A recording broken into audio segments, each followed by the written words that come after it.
안녕하세요. 조영식 TV 오디오 칼럼입니다. 이번 칼럼 제목은 4차 산업혁명의 명암입니다. 몇 년 전 독일 지인으로부터 얻은 보고서를 읽고 6개월 동안 고민을 하다 2015년에 인더스트리 4.0에 대한 책을 쓴 지도 벌써 몇 년이 흘렀습니다. 그 이후에는 한국에서 4차 산업혁명에 대한 관심이 폭발적으로 늘었지만 지난 수년간의 성과는 생각보다 기대감에 못 미치고 있습니다. 스마트 공장에서 다시 인공지능으로 디지털 전환이 최대 관심사가 되어버렸습니다. 한국의 인더스트리얼 4.0을 소개하고 5년 후에 이 글을 쓰는 것이 좀 아이러니하다고 생각이 들었습니다. 여기 보시는 것이 2013년에 나왔군요. 이 인더스트리얼 4.0이라는 이게 그냥 독일의 미래의 제조업에 대해서 보고서를 쓴 건데 그것이 이제 그 많은 마케팅 용어로다가 많이 사용을 했었어요. 그리고 이 책도 2015년 정도, 그러니까 영어로 된 게 아마 2013년 겨울에 나왔던가? 그래서 그걸 나온 지 몇 달, 그 영어로 된 보고서가 나온 지 몇 개월 안 됐을 때 제가 읽어봤는데 상당히 좀 처음 하는 거라 좀 어려웠습니다. 그래서 제가 혼자 이제 공부를 하다가 책을 낸다는 생각을 안 했는데 어떻게 우연히 근데 그 당시도 사람들이 인더스트리얼 4.0이라는 거에 대해서 뭐 생소했기 때문에 제목도 약간 좀 완벽하지는 않지만 요새 뭐 이런 얘기 많이 하잖아요. 90% 확신이 있을 때 결정하는 건 늦다. 한 70% 정도만 해도 결정을 해야 된다.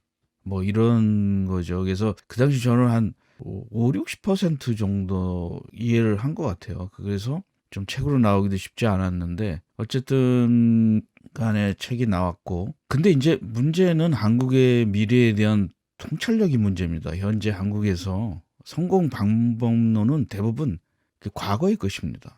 한국 기업은 항상 성공 사례를 요구합니다. 어디 가서 컨설팅을 해도 이게 세계 최초다. 그런 거 이제 신문 기사에는 좋아하는데 자기가 세계 최초로 뭘 한다는 거에 대해서 약간 좀 피해의식이 있나? 좀 두려워하는 것 같아요.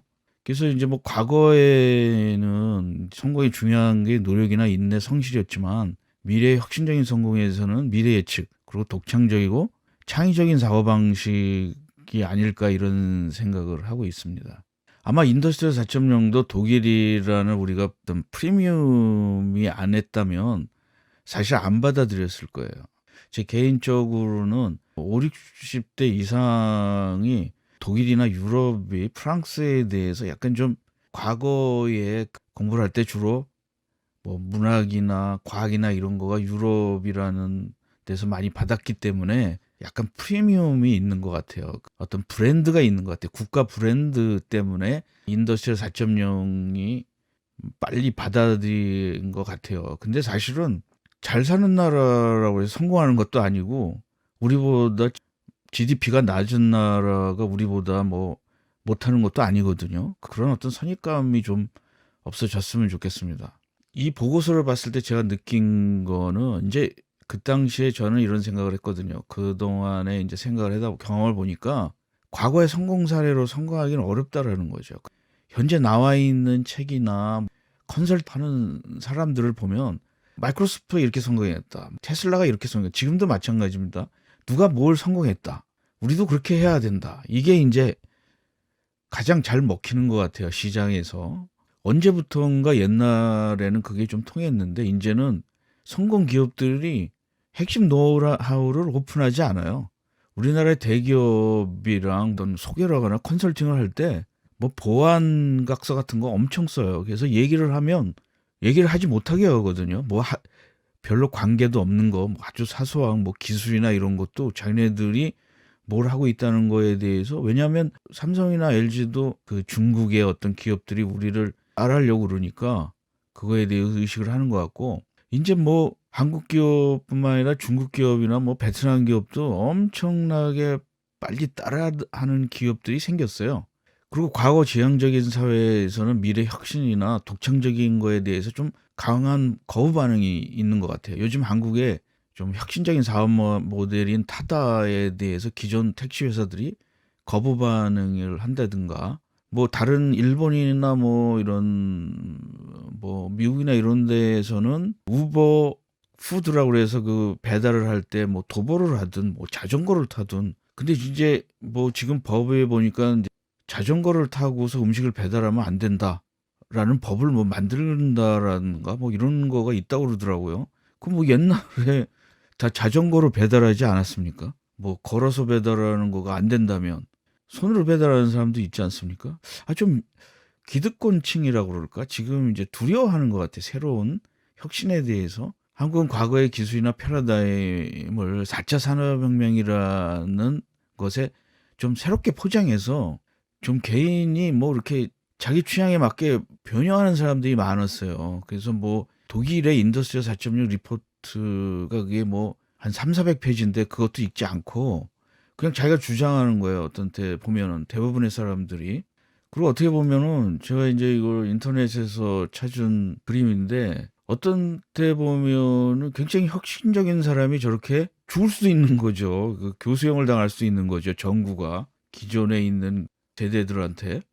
현재 독일의 위켈이라는 잡지는 한 시대의 종말로 테슬라와 구글은 독일 자동차를 죽일 것인가라는 2019년 11월 4일자 기사에서 캘리포니아의 기업들이 중국의 신성 기업들에 의해서 위협받는 독일의 자동차 제조업에 대해서 뭐 새로운 로봇과 전기 자동차의 세계에서 자신의 위치를 찾기 위해 시급히 노력하고 있다고 얘기를 했습니다. 그 우리가 인더스트리얼 4.0이 그 독일의 브랜드인데 독일을 보면은 자동차 산업이 우리나라 그 ICT 산업처럼 굉장히 가장 중요한 산업들 중에 하나예요. 그 독일이 만약에 자동차 산업이 만약에 사라졌다 그러면 독일도 굉장히 좀 힘들지 않을까. 그래서 독일 보면은 뭐 BMW, 뭐 다임밀러, 벤츠, 아우디, 폭스바겐 같이 한 세기 동안의 표준을 설정했지만 이제는 뒤처졌다고 얘기를 하죠.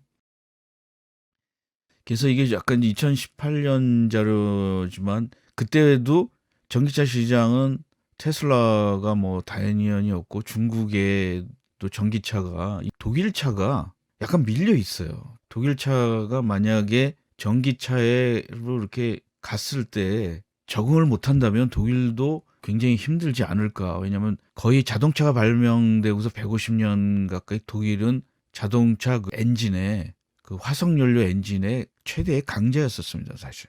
그리고 그거를 일본이 2차 세계대전 이후에 꽤 많이 따라갔죠.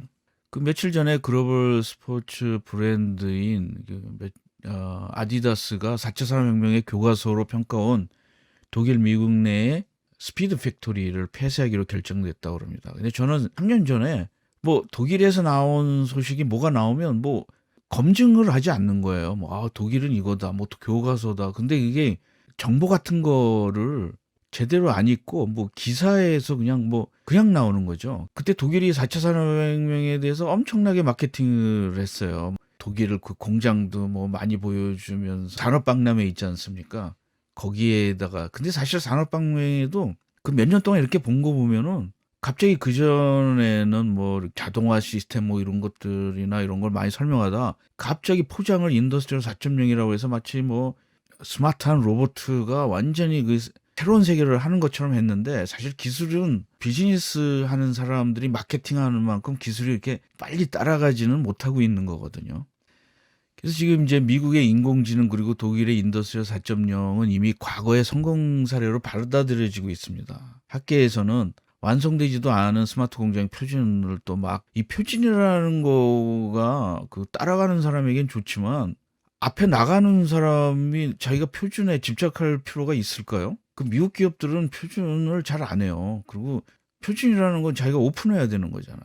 정책도 약간 즉흥적이고 몇 년 전에는 뭐 빅데이터 전문가를 수만 명 키운다 했다. 이제는 뭐 인공지능 인력을 수만 명 키우는 10만 명 키운다고 그랬다가 뭐 4차 산업혁명의 본질이나 영향 없이 새로운 아이디어나 미래 예측을 할 수 없기 때문에 근본적인 접근보다는 약간 비상적인 접근을 할 수밖에 없습니다. 이게 사람들이 금세 한국 사람들이 있는데 한 6, 7년 전서부터 뭐 제조업 3.0, 뭐 인더스트리얼 4.0 산업혁명 뭐 위원회도 굉장히 많았거든요. 아무것도 해놓지 않고 사라져 버렸어요.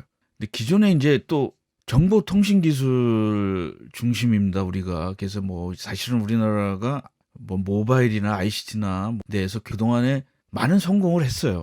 기존의 관료나 뭐 기성세대들도 그 ICT에 대해서 전문가도 많고 그거에 대해서 비즈니스 하는 사람도 많습니다. 근데 4차 산업혁명의 본질은 특정 기술이나 정보통신 기술이 아닙니다. 그래서 최근에 제가 읽은 것도 스마트 팩토리는 단지 공장이 아니다라는 최근의 글을 읽은 적이 있어요. 다양한 디지털 기술을 이용해서 새롭고 혁신적인 비즈니스 모델이 출현해야 되고 또 과거의 성공 사례에 집착하지 않고 현재의 한국에서 세계의 변화에 충분한 시간을 갖지 못하면은 이제 그런 골든타임을 점점 놓치고 있는 거죠. 그래서 선진국들은 혁신적인 뭐 비즈니스 모델에 가서 돈 버는 거는 그 친구들인 것 같은 생각이 들더라고요. 그리고 기업이 이제 디지털 변혁이나 4차 산업을 하려는 것은 그 자체가 목적이 아닙니다. 사실은 본질은 그것을 이용해서 혁신적인 성공 결과인 가치를 얻기 위해서는 거죠. 가치는 비즈니스 하는 사람의 가치는 이익이 나는 거죠. 혁신이라는 거가 비즈니스 입장에서 보면은 수익 창출, 메이크 머니 아니면 원가 절감, 세이브 머니인 거죠. 스마트 팩토리를 들어왔는데 소통이 잘 된다. 뭐 한다. 그래서 2차적으로 원가가 절감됐다. 뭐 사람을 들써서 원가가 절감됐다. 뭐 에너지를 이런 게 아니라 그냥 막연하게 정보 때문에 그 수익 창출도 사실은 공장에서 단순히 효율적이라고 그래서 이익이 창출되는 건 아니거든요. 그래서 그 가치는 혁신적인 제품이나 서비스로 증명해야 되는 거지. 공장의 스마트 팩토리니까 그대로 그 공장만 스마트하게 해서 공장만 어떻게 하면 된다라는 그런 사고방식은 굉장히 좀 단순한 사고방식이 아닐까. 그래서 혁신적인 상품이나 서비스로 증명해야 된다라는 거죠. 스마트 팩토리도.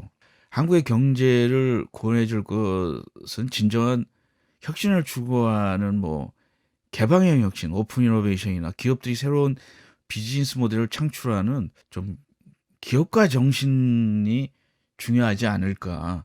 AI에 뭐 코딩하는 사람들이 많이 생기거나 뭐 빅데이터를 관리하는 사람이 많이 생긴다고 그래서 그건 일자리가 어느 정도 충족이 되겠죠. 근데 그 충족이 되는 거가 일자리를 없애는 거보다 너무 작기 때문에 경제가 힘들어질 수 있다라는 거죠. 그래서 젊은 사람들이 요새 힘들어도 오픈 이노베이션을 하거나 작은 기업이라도 기업가 정신으로 스타트업을 하고 이런 사람들이 참 대단하다고 저는 생각을 합니다. 길을 모르면 물으면 될 것이고 길을 잃으면 헤매면 그만이다. 중요한 것은 나의 목적지가 어디인지 늘 잊지 않는 마음이다.